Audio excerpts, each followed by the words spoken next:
ریاض النظرہ کی روایت ہے، حضرت علی المرتضیٰ شیر خدا فرماتے ہیں کہ حضرت عمر فاروق اعظم رضی اللہ تعالیٰ عنہ آپ کا دور خلافت ہے، ان کے دور خلافت میں ایک رات میں سوتا ہوں، میری قسمت جاگتی ہے اور میں کیا دیکھتا ہوں کہ میرے محبوب آقا علیہ الصلوۃ والسلام نے خواب میں مجھ پر کرم فرمایا ہے۔ اب خواب کا عالم دیکھیے، سنیے اور لطف لیجئے۔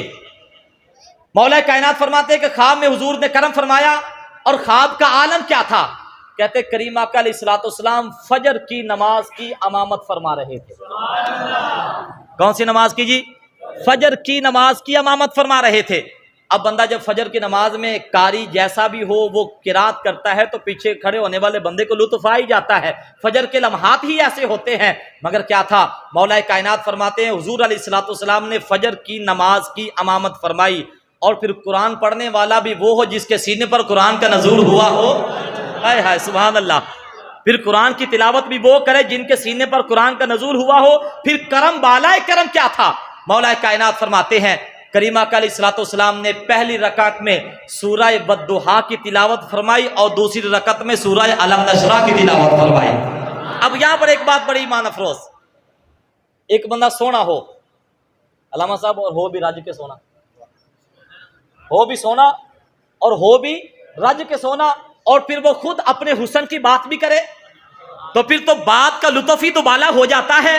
اور جب کریمہ کا علیہ الصلوۃ والسلام کی ذات کی بات کرے تو حسن کو خیرات بھی محبوب کے در سے ملتی ہے۔ اب محبوب علیہ الصلوۃ والسلام جن کے سینے پر قرآن کا نزول ہوا، جن کے سینے پر قرآن نازل ہوتا رہا، جن کے حسن کے تذکرے رب نے قرآن میں بھی بیان کیے، وہی کریمہ کا فجر کی نماز میں جب والضحیٰ واللیل اذا سجا الم نشرح کی تلاوت کرے پھر تو بات کا لطف ہی تو بالا ہو جاتا ہے۔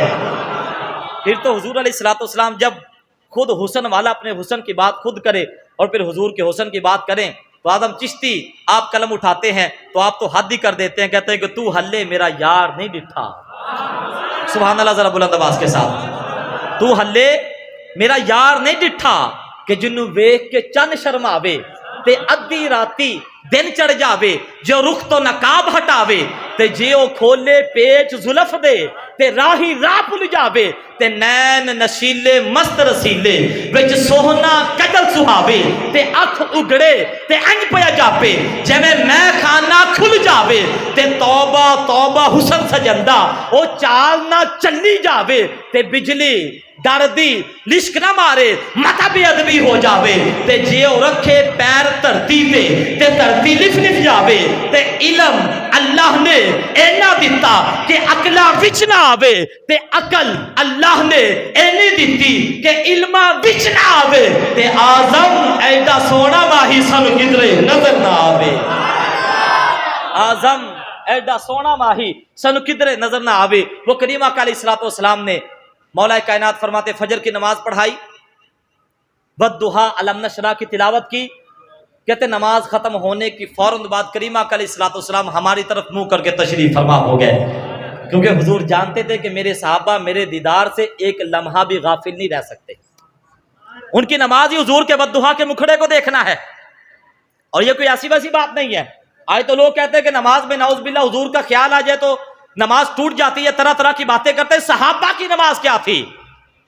ملا علی قاری لکھتے ہیں کہ صحابہ سے پوچھا گیا حضور علیہ الصلوۃ والسلام عصر میں اور ظہر میں قرات فرماتے تھے، سنیے گا، حضور علیہ الصلوۃ والسلام ظہر میں اور عصر میں قرات فرماتے تھے؟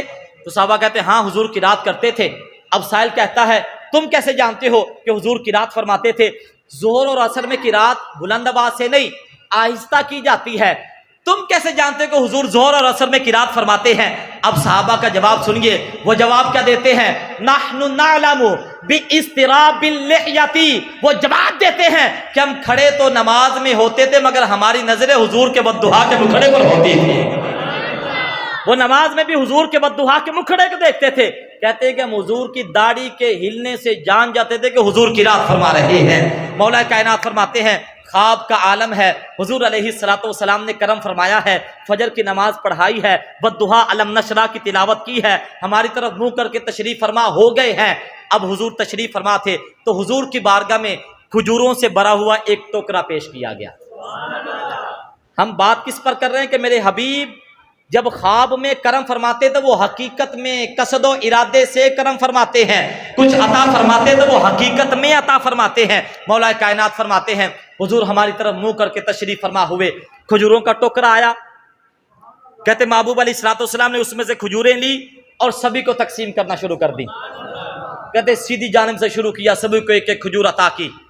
صحابہ کا انداز بھلا کیا تھا کہ باغ کا جو سب سے پہلا پھل ہوتا تھا وہ لیتے تھے اور حضور کی بارگاہ میں بطور ہدیہ پیش کرتے تھے، پہلا پھل حضور کی بارگاہ میں۔ اب وہ آقا علیہ الصلوۃ والسلام نے کھجوریں تقسیم کی، مولا کائنات فرماتے حضور نے مجھے بھی کھجور عطا کی، میں نے بھی کھائی۔ کہتے بڑا لطف آیا، بڑا سرور آیا۔ فرماتے اللہ کی قسم پہلے بڑی بڑی کھجوریں کھائی تھی، مگر جو لذت اور جو چاشنی اس کھجور سے نصیب ہوئی تھی ایسی چاشنی مجھے پہلے کبھی نصیب ہوئی نہیں تھی جو حضور نے کھجور عطا کی۔ کہتے اب دل نے چاہا کہ اے علی محبوب علیہ الصلوۃ والسلام سے دوسری کھجور مانگ لو، مگر پھر ادب نے دامن تھاما اور ادب کہتا ہے کہ نہ، جب سبھی کو ایک ایک کھجور عطا کی ہے تو کون ہوتا ہے دوسری کھجور مانگنے والا؟ اب بات پہ توجہ سبھی کی چاہوں گا۔ کہتے میں ابھی یہ بات سوچ رہا تھا تو فجر کی اذانیں شروع ہو گئی، فجر کی اذان میرے کان میں پڑی، میری آنکھ کھل گئی۔ کہتے جب میری آنکھ کھلتی ہے میں نے وضو گھر میں کیا، پہلے وہ پورا معاملہ تھا خواب کا، پہلے پورا معاملہ کس کا تھا؟ خواب کا معاملہ تھا۔ اب کیا ہے؟ مولا کائنات فرماتے ہیں فجر کی اذان کی آواز کان میں پڑی، میں نے وضو کیا، فجر کی سنتیں میں نے گھر میں ادا کی، میں مسجد پہنچا تو کیا دیکھتا ہوں؟ حضرت عمر فاروق اعظم فجر کی نماز کی امامت فرما رہے ہیں۔ اب یہاں پر لوگ تو باتیں کرتے ہیں نعوذ باللہ من ذالک کہ صحابہ کرام علیہ رضوان کی آپس میں دشمنیاں تھی، مشاجرات تھے، معاملات تھے، اور مولا کائنات کے ساتھ ان کی نعوذ باللہ انہوں نے حق تلفیاں کی ہیں۔ اب یہاں پر بات یاد رکھیے، آج اگر کوئی بندہ امام سے ناراض ہو جائے تو وہ امام کے پیچھے نماز نہیں پڑھتا، اور وہ کون ہے؟ مولا کائنات علی المرتضیٰ شیر خدا۔ نماز کن کے پیچھے پڑھ رہے ہیں؟ حضرت عمر فاروق اعظم کے پیچھے۔ انہوں نے بتا دیا ہماری محبتیں ایسی ہیں قیامت تک ہماری محبتوں کی مثالیں دی جائیں گی۔ صحابہ کی آپس میں دشمنی نہیں تھی، محبتیں تھی، پیار تھا۔ مولا کائنات فرماتے ہیں فجر کی سنتیں پڑھ کے میں مسجد پہنچا، حضرت عمر فاروق اعظم فجر کی نماز کی امامت فرما رہے ہیں، اور کہتے ہیں میں نے اللہ اکبر کہا، میں پیچھے کھڑا ہو گیا تو پھر کیا تھا؟ حضرت عمر فاروق اعظم نے پہلی رکعت میں سورہ والضحیٰ، دوسری میں علم نشرح کی تلاوت فرمائی تھی۔ اب بات پہ توجہ سبھی کی، بات ہے اختتام کی طرف۔ کہتے والضحیٰ علم نشرح کی تلاوت، کہتے سلام پھیرا، سلام پھیرتے ہی ہماری طرف منہ کر کے بیٹھ گئے۔ اب میرے دل میں بات آ گئی، اے علی ہو نہ ہو رات والے خواب کی تعبیر تیرے سامنے ہوگی۔ کہتے ابھی میں سوچ ہی رہا تھا کہ رات والی نماز بھی پوری ہو گئی، والضحیٰ علم نشرح کی تلاوت بھی پوری ہو گئی، ہماری طرف منہ کر کے بیٹھنا بھی پورا ہو گیا، اب کھجوریں بھی آئیں گی۔ تو کہتے ہیں میں سوچ ہی رہا تھا تو حضرت عمر فاروق کی بارگاہ میں کھجوروں کا ٹوکرا بھی پیش کر دیا گیا۔ کہتے وہ کھجوریں آئیں، اب اگلی بات تھی تقسیم کریں گے۔ کہتے حضرت عمر فاروق اعظم نے سبھی کو ایک ایک کھجور عطا کی، کہتے مجھے بھی لی، میں نے بھی کھائی۔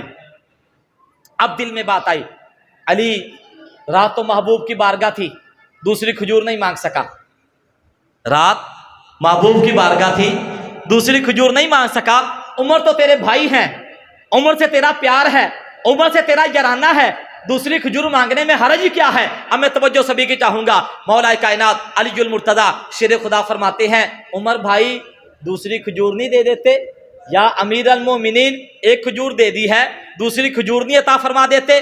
حضرت مولا کائنات فرماتے ہیں جناب عمر پاک نے میری طرف دیکھا، مسکرائے اور توجہ دوسری طرف کر لی۔ بات کا لطف لیں ذرا، کیا میری طرف دیکھا، مسکرائے اور توجہ دوسری طرف کر لی۔ کہتے میں نے پھر کہا عمر بھائی کھجور مانگی ہے، کھجور عطا فرما دیجئے، دوسری کھجور مانگی ہے۔ جناب عمر فاروق اعظم پھر مسکرائے، پھر توجہ دوسری طرف۔ اب کہتا ہے میں نے تیسری مرتبہ کہا عمر پاک میں نے کھجور مانگی ہے، کوئی مسکرانے والی بات میں نے کی نہیں ہے، کھجور عطا کرنی ہے تو عطا کر دیجئے، نہیں عطا کرنی تو مجھے منع کر دیجئے۔ توجہ سبھی کی۔ اب جناب عمر فاروق اعظم رضی اللہ تعالی عنہ آپ مولا کائنات کو جواب کا ارشاد فرماتے ہیں، آپ فرماتے ہیں اے علی ارے رات کو کریم آقا سے دوسری کھجور مانگی تھی جو مجھ سے دوسری مانگ رہا ہے۔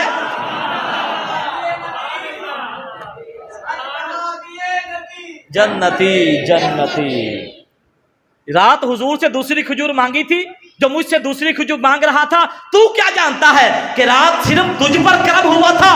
سن، یہ جتنے موجود ہیں یہ سارے حضور رات کی کچہری کے اندر موجود تھے، اور حضور نے سبھی پر کرم بھی کیا تھا اور سبھی کو کھجوریں بھی عطا فرمائی تھی۔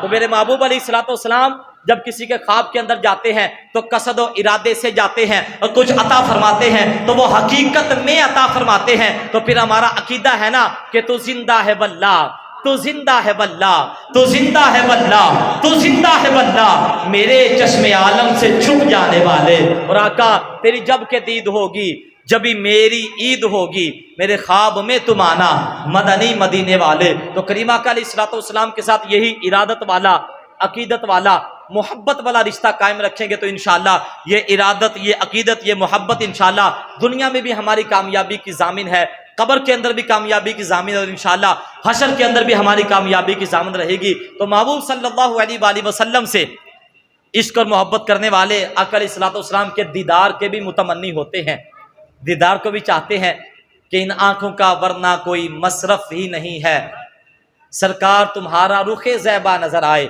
آنکھیں ملنے کی اور ہمیں کوئی خوشی نہیں ہے، خوشی تبھی ہمیں ہوگی کہ جب یا رسول اللہ آپ کا رخ انور ہمیں نظر آ جائے۔ اب تمنا تو دل میں ہو کہ حضور کا دیدار نصیب ہو، تمنا تو دل کے اندر ہو حضور کی زیارت نصیب ہو، مگر یہی تمنا رکھنے والا دن میں نمازیں نہ پڑھے، رمضان کے روزے نہ رکھے، بڑوں کی عزت نہ کرے، چھوٹوں پر شفقت نہ کرے، اعمال صالحہ نہ کرے، حضور کی اطاعت و فرما برداری والے کام نہ کرے، تو وہ کس منہ سے حضور علیہ الصلوۃ والسلام سے اپنا حضور کا دیدار مانگتا ہے؟ تو یہ بات یاد رکھیے، آقا علیہ الصلوۃ والسلام سے محبت، آپ سے ارادت، آپ سے عقیدت، آپ کی شان میں محفلیں سجانا، یہ ساری چیزیں اپنی جگہ پر مسلم، مگر اس کے ساتھ ساتھ محبوب علیہ الصلوۃ والسلام کے اسوہ حسنہ پر عمل کرنا یہ بھی ہمارے لیے انتہائی ضروری ہے۔